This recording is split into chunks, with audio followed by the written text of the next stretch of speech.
지난주에 이어서 오늘도 요나 이야기를 하겠습니다. 하나님께서 요나에게 아수르 제국 니느웨에 가서 하나님이 임박한 진노의 심판을 대언하라고 명령하셨죠. 그런데 요나는 적국인 그 아수르 제국의 니느웨 성 사람들이 회개하고 구원받는 것을 원치 않았습니다. 그래서 이 요나는 니느웨로 가지 아니하고 저 스페인의 남부 항구인 다시스로 그가 도망을 갑니다. 요나가 욥바 항으로 내려갔을 때 마침 다시스로 가는 배가 대기하고 있었습니다. 요나는 배삭스를 주고 그리고 그 배를 탑니다. 그리고 배 제일 밑층으로 아래층으로 내려갑니다. 그 배 아래층으로 내려가면은 하나님의 얼굴을 피할 수 있다고 요나는 생각을 했던 것 같습니다. 너무나도 모든 일들이 순조롭게 잘 진행이 되었습니다. 요나는 편안한 마음으로 그 배 아래층에서 깊은 잠에 빠져 있었습니다. 니느웨 성 사람을 구원코자 하시는 하나님께서는 니느웨 이 같은 행동을 가만히 방관하시지는 않았습니다. 천지 만물을 말씀으로 창조하신 하나님, 하나님의 뜻을 이루시기 위해서 하나님은 큰 바람을 그 바다에 불게 하십니다. 그 바다에 광풍이 일기를 시작합니다. 폭풍이 불었다는 것이죠. 요나가 탄 배가 거의 파선하기 일보 직전이었습니다. 산채 같은 파도가 이 배에 부딪히면은 배는 부서지고 침몰할 수밖에 없는 것이죠.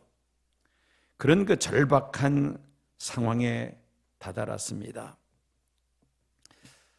배를 타고 가다가 갑작스럽게 큰 풍랑을 만나게 될 때에 사람들에게 나타나는 여러 가지 반응들이 있습니다. 첫째는 그저 자연 발생한 나와는 아무런 관계가 없는 그런 폭풍이라고 생각을 합니다. 이럴 때는 재수가 없어서 이런 풍랑을 만나게 되었다라고 푸념을 하죠. 여러분, 우리가 지금 겪고 있는 엄청난 폭풍이 지금 4년째 계속되고 있습니다. 무슨 폭풍입니까? 네, 코로나 팬데믹이라는 한 번도 경험하지 못했던 큰 폭풍 속에 아직도 벗어나지 못하고 있습니다. 무엇을 보면 알 수가 있느냐? 방역 당국에서는 이제 마스크 실내에서 벗어도 된다라고 발표를 했는데 지금 제가 이렇게 성도님들 얼굴을 이렇게 보니까 마스크 쓰고 있는 분들이 대부분이에요. 아직도 우리 마음속에는 이 코로나 팬데믹이라는 그 중압감이 지금 우리 마음을 누르고 있다는 것이죠. 또 사실 지금 완전히 자유할 수 있는 것도 아닙니다. 언제 어디서 또 감염될지 알 수 없는, 언제 이것이 끝날지 예측할 수 없는 그런 그 큰 폭풍을 지금 우리가 4년째 지금 경험하고 있습니다. 자, 이 코로나라는 태풍은 어떻습니까? 우리 한국에만 있는 것도 아니고 아시아에만 있는 것도 아닙니다. 지금 전 세계 선진국, 후진국, 동서양 가릴 게 없습니다. 전 세계가 이 코로나 팬데믹이라는 엄청난 폭풍 속에 아직도 헤어나지를 못하고 있습니다. 나와는 아무런 관계가 없는데 온 세상에 불고 있는 이 폭풍이 있다는 것이죠. 두 번째는 나 때문에 발생하는 폭풍이 있을 수가 있습니다. 지금 요나 같은 케이스가 그렇지 않습니까? 요나가 탄 배가 큰 폭풍을 만난 것은 단 한 사람, 요나 때문이죠. 요나가 물고기 뱃속에서 사흘 동안 철저하게 회개함으로 그가 이제 그 니느웨에 가서 하나님의 말씀을 그대로 전할 수 있었듯이 우리가 회개하고 하나님 앞에 돌아서면은 이 큰 풍랑이 잠잠해지고 모든 문제들이 사라지는 그런 폭풍이 있다는 것이죠. 세 번째는 하나님의 뜻을 이루시기 위한 또 폭풍이 있습니다. 갈릴리 호숫가에서 사역을 마치고 해가 저무는 시간에 예수님은 제자들과 함께 배를 타시고 그 갈릴리 호수 건너편에 있는 곳으로 이동을 하던 중 큰 폭풍을 만나게 됩니다. 갑자기 광풍이 부는데 배에 물이 찰 정도가 됩니다. 그때 예수님은 주무시고 계셨죠. 다급해진 제자들이 예수님을 깨웁니다. 상황을 판단하신 예수님께서 잠잠하라, 고요하라 라고 외치시니까 그 거센 광풍이 갑작스럽게 잔잔해집니다. 그 모습을 보고 제자들은 깜짝 놀라죠. 이 큰 풍랑마저도 잠잠케 하시는 예수님은 바로 전능하신 하나님의 아들이시라는 그런 믿음을 가지게 됩니다. 이와 유사한 사례가 사도행전으로 기록이 되어 있습니다. 사도 바울이 죄수의 신분으로 로마로 이제 배로 호송이 되고 있었죠. 그 지중해를 지나가는데 유라굴로 광풍이 불기를 시작합니다. 바울이 탄 배가 그 유라굴로 광풍으로 인해서 14일 동안을 표류하죠. 하루만 그 표류하는 배에 탔다 하더라도 거의 죽을 지경일 텐데 2주 동안을 시달리게 됩니다. 그 정도 되면은 어떤 생각을 갖느냐? 차라리 죽는 게 낫겠다. 아마 대다수가 그런 생각을 가질 것입니다. 이때 하나님께서 바울에게 말씀하십니다. 배에 탄 사람 중에 한 사람도 죽지 않는다. 그리고 한 섬에 이 배가 걸릴 것이다. 그렇게 말씀하시죠. 그 말씀을 받은 바울은 선원들과 승객들을 다 모아놓고 그 하나님의 말씀을 전하면서 그들을 위로하고 격려하고 희망을 안겨줍니다. 바울이 타고 있던 배에 유라굴로 광풍이 찾아온 것은 바울이나 특정인의 어떤 범죄 때문에 그런 풍랑인 것이 아닙니다. 하나님께서 바울과 함께 하신다는 것을 많은 사람들에게 나타내 보이시기 위한 그런 놀라운 사건이었던 것입니다. 자, 이렇게 큰 폭풍이 일 때에 여러 가지 생각들을 가질 수가 있습니다만은 오늘 본문인 요나의 경우에는 이유가 단 한 가지입니다. 누구 때문에? 요나 때문에 이 큰 폭풍이 바다에 발생했다는 것이죠. 자, 이제 침몰 직전에 있던 이 배에 탄 사공들이 두려움에 사로잡힙니다. 대자연의 그 위험 속에서 경외하는 마음 또 두려움을 갖지 않을 사람들은 거의 없을 것입니다. 사공들은 각자가 섬기는 그 신들의 이름을 부르기를 시작합니다. 문제는 어느 신이 참신이냐, 이게 문제이죠. 사람이 만든 그 신을 찾느냐, 아니면 태초부터 스스로 계셔서 천지 만물을 창조하신 참 하나님을 찾느냐, 이게 중요한 문제가 아니겠습니까? 오래전 이야기입니다. 미국의 그 무신론 협회라는 것이 있었는데 그 협회의 협회장인 오헤어라는 사람이 있었습니다. 미국 공립학교에서 수업 시간에 하나님 앞에 기도하는 것을 금지시켜 달라는 그러한 내용을 가지고 법원에다가 제소를 했습니다. 중서부 어느 도시 법정에서 이제 이 문제를 놓고 재판이 벌어졌습니다. 이 종교 편향이라는 이슈를 가지고 미국의 공립학교에서 수업 시간에 하나님 앞에 기도하는 기독교 그 기도를 금지시켜야 된다. 그런데 이 무신론자 협회가 승소를 합니다. 그 재판에서. 너무나도 예상 외에 그러한 판결이 나오니까 이 무신론 협회 협회장이 얼마나 기뻤던지 그 법정에서 뭐라고 소리를 지르냐면은 오 마이 갓라고 외쳤다는 것입니다. 이런 오 마이 갓, 오 나의 하나님, 이것은 미국 사람들이 이 감탄사입니다. 어떤 놀랄 만한 일이 있을 때 오 마이 갓이라고 그렇게 외치죠. 이 이야기가 한동안 미국 신문의 회자가 되었습니다. 어느 한 신문은 이 문제를 놓고 조크를 하기를 무신론자가 하나님 앞에 영광을 돌렸다, 그런 기사를 쓴 적도 있었다고 합니다. 결국 극한적인 상황에 따르면 사람은 하나님을 찾을 수밖에 없다는 그런 이야기 아니겠습니까? 아무리 인간이 마음속에서 하나님을 지우려고 한다 하지만은, 그러나 지울 수 없는 인간의 마음 저 밑바닥에 깔려있는 신의식, 신을 찾는 그 마음이 사람들에게는 다 있다는 것입니다.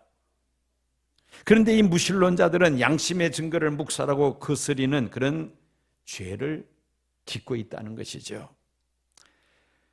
극한의 상황에 다다르니까 이 사공들이 어떻게 합니까? 자기가 섬기는 신들의 이름을 부르며 그 신을 찾기를 시작합니다. 그러나 폭풍은 그칠 줄을 모르고 점점 더 거세어져 가기만 합니다. 이제 그들이 할 수 있는 최후의 조치는 무엇입니까? 배에 싣고 있는 무거운 짐들을 다 바다에 내 던지는 것입니다. 당시 선박의 용도는 승객 수송뿐만 아니라 화물 수송도 중요한 임무 중의 하나입니다. 사공들은 엄청난 그 손실을 감수하고 배 안에 있던 모든 화물들을 바다로 던지기를 시작합니다. 배를 가볍게 해서 배의 침몰을 막겠다는 최후의 수단인 것입니다.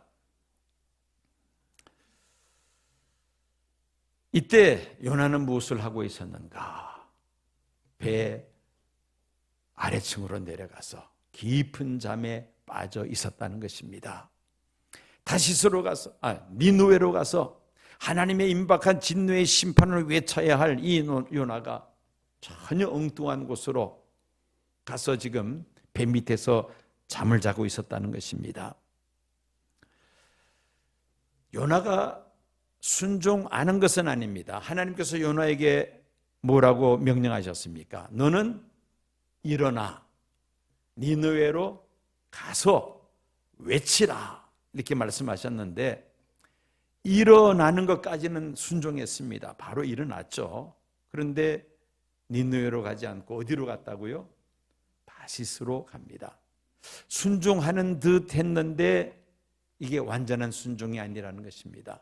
그렇습니다. 우리가 하나님 앞에 순종한다고 할 때는 절반만, 3분의 1만, 그게 아니라는 것이죠. 우리가 하나님 앞에 순종한다면은 온전한 순종을 해야만 합니다. 자, 이 요나가 다시스로 가는 배를 탔는데 이 본문 말씀을 읽다가 아주 특이한 그런 내용을 하나 발견하게 됩니다. 단어가 하나 있는데 그것은 뭐냐면은 내려가서라는 단어입니다. 내려가서. 우리가 보고 있는 개역 개정판에는 요나가 내려갔다는 말이 2번 1장 본문 속에 나오는데, 그런데 히브리어 원전에는 3번이 나옵니다. 이 내려간다는 이 단어가 히브리어로는 야라드입니다. 야라드. 첫 번째가 3절에 나옵니다. 욥바로 내려갔더니, 예루살렘에서 욥바로 야라드 내려갔다. 두 번째는 3절 하반절에 있는 배 밑층으로 내려가서입니다. 배 밑층으로 내려가서. 그런데 우리 개역 개정판에는 내려갔다는 말이 아니죠. 예, 그냥 배로, 죄송합니다. 예, 두 번째는 우리 개역 개정판에 배에 올라탔다라고 번역하고 있는데, 이것이 히브리어로 원전을 보면은 올라간 것이 아니라 내려간 것으로 그렇게 되어 있습니다. 야라드라고 그렇게 원문에 되어 있는데 우리말 성경에 의역을 합니다. 배로 내려갔다. 사람들이 잘 이해를 못하니까 우리는 주로 배를 탔다라고 하잖아요. 배에 올라탔다. 그래서 우리말 성경에는 어떻습니까? 예, 배에 올랐더라 이렇게 지금 번역하고 있습니다. 그런데 히브리어 원전에는 배로 내려가서 야라드라고 그렇게 표현하고 있다는 겁니다. 그 다음에 세 번째로 5절에 요나가 배 밑층으로 내려갔다라는 말씀이 있습니다. 자, 이제 세 번 나오죠. 예루살렘에서 요바항으로 내려갔다. 마침 다시스로 가는 배가 있어서 배삭수를 주고 그 배로 내려갑니다. 배로 내려갔다. 배에 탔다는 말을 히브리어로는 배로 내려갔다. 그 다음에 배에 탔는데 어디로 내려갔습니까? 배 저 아래층으로 내려갑니다. 왜? 하나님의 얼굴을 피하기 위하여. 자, 요나는 하나님께서 니느웨로 가서 하나님의 말씀을 전하라고 했는데 그 하나님의 얼굴을 피해서 그는 요바항으로 내려갑니다. 그리고 배로 또 내려갑니다. 배를 탔다는 말이 배로 내려갔다는 말입니다. 배에 타서 배 제일 아래층으로 또 내려갑니다. 걸어가신 하나님, 저 높은 곳에 계시는 하나님께 우리가 올라가야 하는데 그러지 아니하고 그 얼굴을 피하기 위해서는 계속해서 요나는 내려가고 또 내려갔다는 것이죠. 왜? 하나님의 얼굴을 피하기 위하여 도망갔다는 말입니다. 아무리 요나가 내려가고 또 내려갔지만은 결국 하나님의 얼굴을 피할 수 있는 곳은 이 지상에 아무 데도 없습니다. 천지 만물을 창조하신 전지전능하시고 무소부재하시는 하나님의 얼굴을 피할 수 있는 장소는 이 지상에 어디에도 없다는 말씀입니다. 심지어 요나는 본의 아니게 물고기 뱃속에까지 내려갑니다.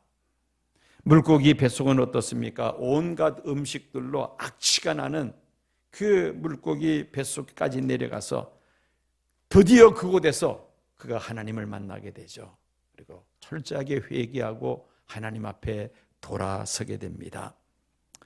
우리가 아무리 하나님의 얼굴을 피하여 숨고 또 숨으며 또 내려가고 또 내려가고자 한다 할지라도 하나님을 피할 수 있는 곳은 세상에 어디에도 없다.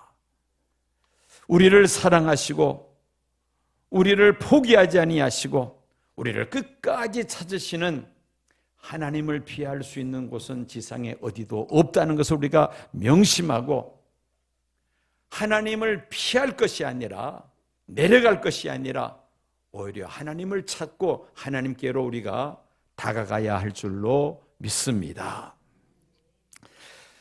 자, 이 요나가 배 제일 아래층으로 내려가면은 하나님의 얼굴을 피할 수 있다라고 생각을 하고 그 배 밑층으로 내려가서 그는 어쩌면 편안한 마음으로 깊은 잠에 빠졌습니다.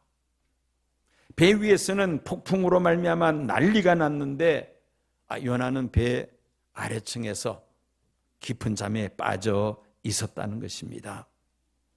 깊이 잠든 사람들의 공통적인 특징이 몇 가지가 있습니다. 첫째는 부끄러움을 모릅니다.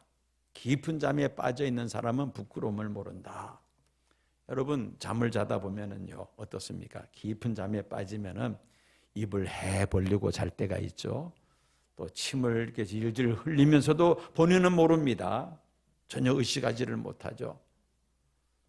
어떤 사람들은 큰 대자로 팔다리를 벌리고 자는 사람, 어떤 사람은 마치 개구리처럼 양다리를 벌리고 자는 사람, 또 엎어져서 머리카락이 헝클어진 채로 자는 사람, 별의별 사람들이 다 있습니다.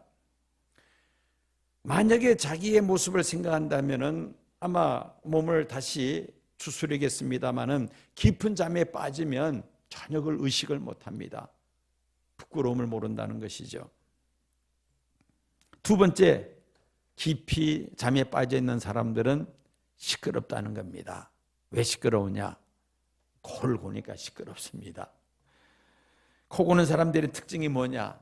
다른 사람들보다 빨리 잠듭니다. 그래서 아침에 여러 사람들이 같이 단체로 이제 이 숙소에서 잠을 자다가 아침에 일어나서 잘 잤다 하는 사람들은 보면은 코 골면서 잔 사람들이에요. 그렇게 말하는 사람을 째려보는 사람들이 또 있습니다. 말은 안 하지만은. 근데 그런 사람은 어떤 사람이냐? 그 코 고는 사람 때문에 밤새 잠을 못 잔 사람. 이런 사람들은 잘 잤다는 말을 할 수가 없잖아요. 그러니까 째려보기만 하고 있습니다. 말은 못 하지만은. 그래서 좀 양심적인 사람은 자기가 코를 곤다는 것을 아는 사람들은 어떻습니까? 잠자는 시간이 되면은 바깥에 나가서 빙빙 돌다가 다른 사람들이 먼저 잠이 들면은 그 다음에 조용히 들어와서 잠을 청합니다. 이런 사람들은 참 양심적인 사람이죠.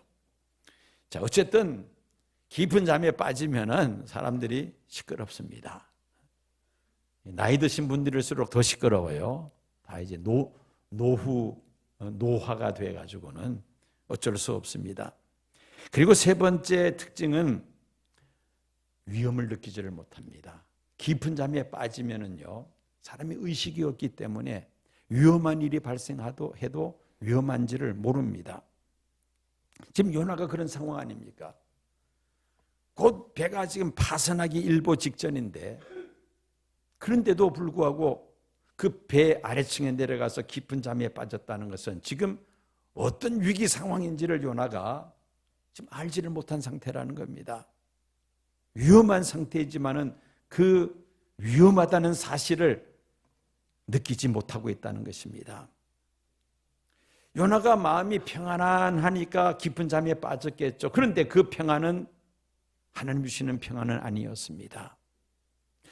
자, 우리가 지금 마음에 편안하다고 할 때 우리가 요나의 상태를 생각하면서 두 가지 평안이 있을 수가 있겠구나. 내가 영적 깊은 잠에 빠져서 내가 평안할 수도 있을 거고요. 또 하나는 정말 하나님이 주시는 폭풍 속에서도 하나님이 주시는 그 마음으로 평안을 누릴 수도 있습니다. 그런데 요나는 후자가 아니라 전자이죠. 영적으로 깊은 잠에 빠졌기 때문에 그는 착각을 합니다. 그리고 깊은 잠에 빠졌다는 것이죠. 그 큰 폭풍이 자기 자신 때문인데도 불구하고 전혀 그 사실을 요나는 의식하지 못하고 있었다는 것입니다. 왜? 깊은 잠에 빠졌기 때문에. 하나님은 요나를 그냥 내버려 두지 않습니다. 선장을 보내셔서 깊은 잠에 빠져 있는 요나를 깨웁니다. 6절 말씀 봅니다. 자는 자여 어찌함이냐, 일어나서 내 하나님께 구하라. 혹시 하나님이 우리를 생각하사 망하지 아니하게 하시리라. 이 선장은 여호와 하나님을 섬기는 사람이 아닙니다. 그런데 이 불신자인 선장이 선지자인 요나에게 책망합니다. 못하라고, 기도하라고, 일어나서 기도하라고 그렇게 책망을 합니다.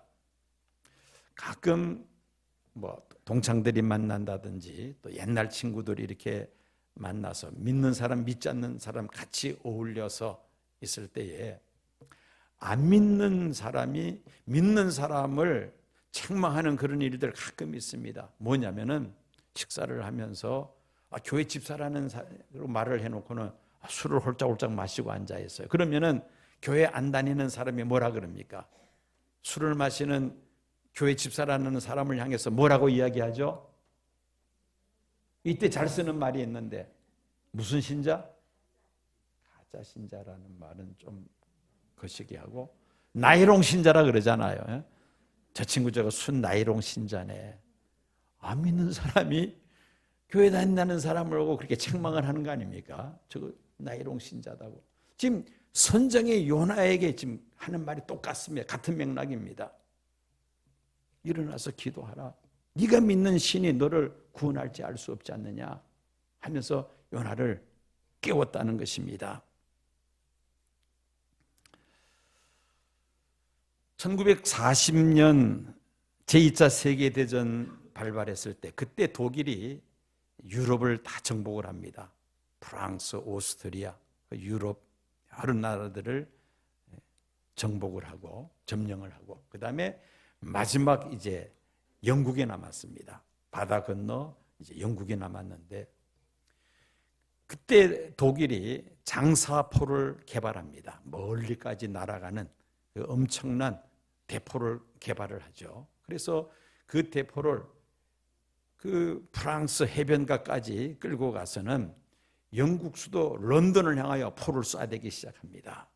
그래서 런던에 독일군이 쏘는 대포알이 날아오면서 많은 건물들이 파괴가 됩니다. 그야말로 위기 상황이었죠.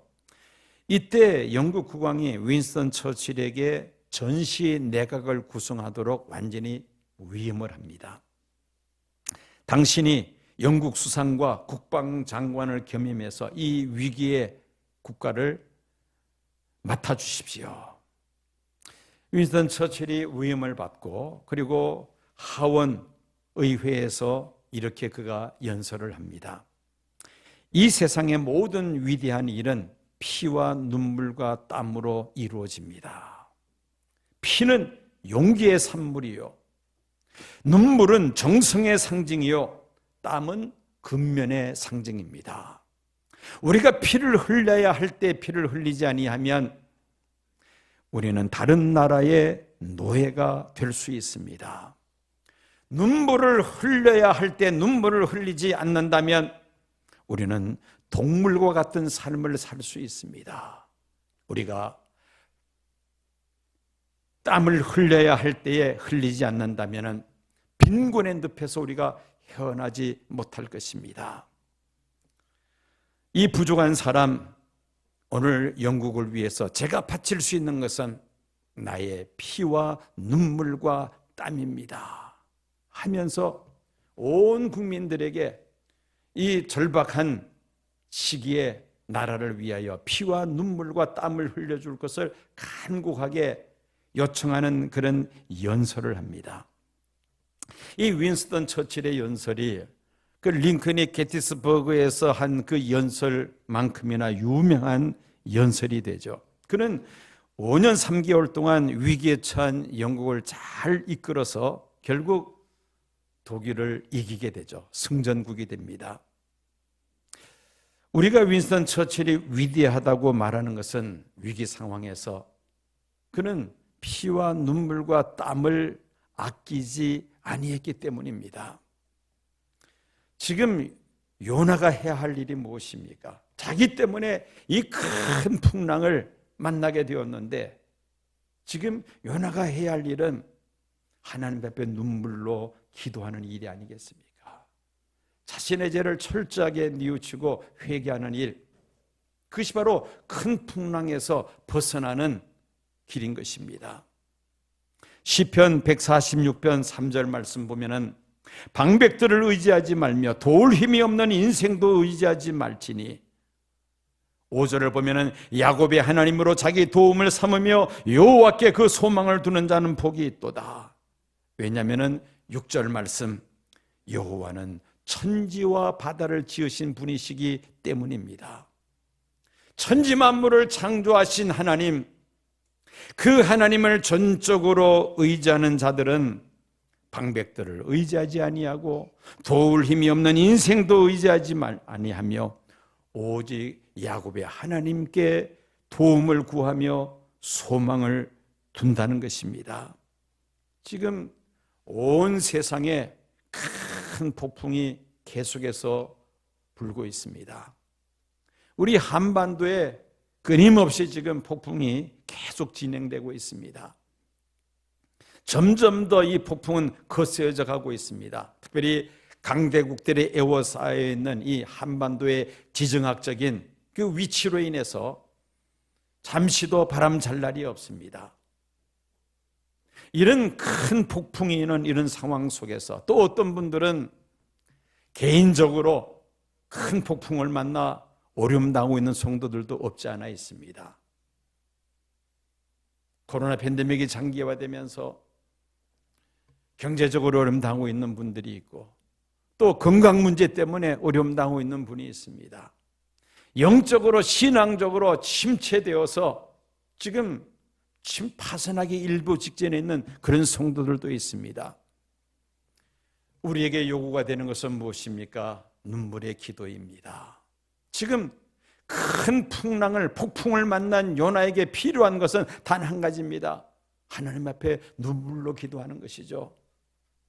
하나님 앞에 눈물로 기도하고 돌아서면 하나님은 그 풍랑을 잠잠케 하시고 그를 구원해 주시고 그를 하나님의 일꾼으로 끝까지 사용하실 것입니다. 오늘 나에게 필요한 것이 무엇인가? 엄청난 폭풍이 온 세계에 또 우리 한반도에 또 여러분들 개개인의 삶에 풍랑이 일고 있는데 여기서 우리가 해야 될 일이 무엇인가? 하나님 앞에 기도하는 일입니다. 하나님 앞에 눈물로 기도할 때에 이 큰 폭풍 속에서 우리를 건져내어 주시고 우리를 가장 선한 길로 인도하시며 또한 우리들을 통하여 하나님께서 영광을 받으실 줄로 믿습니다.